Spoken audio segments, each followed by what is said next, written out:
Hey folks, Adam here in 911 Studios. You can see I've had the opportunity to check out tons and tons of robot vacuums. I got a stack of them over here.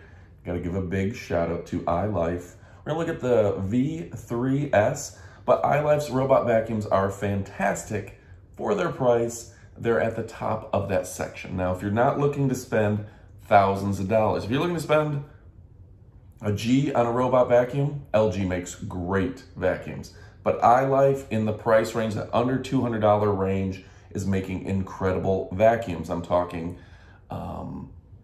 Amazon Prime, free shipping, free returns, 2000 PA, really sucking up out of the floor. They're fairly thin, they're under 3 inches, probably 2.98 inches, and they're not very loud. They're pretty quiet.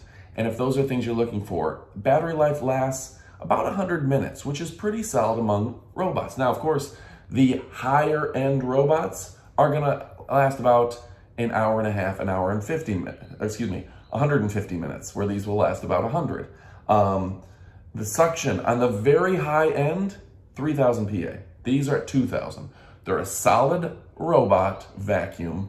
The price is what sells these bad boys. They're very good. They're gonna clean up all the dirt and debris, all the pet hair, everything off your tile floors, your low shag carpetings, your smaller carpets, they have no problem on. These are a solid vacuum and you can't beat that price. The bottom line is this one worth its price? Oh my God, yes. It's an amazing vacuum. You're getting a great deal. So go ahead and order today. You won't be disappointed. Thanks for watching and adios.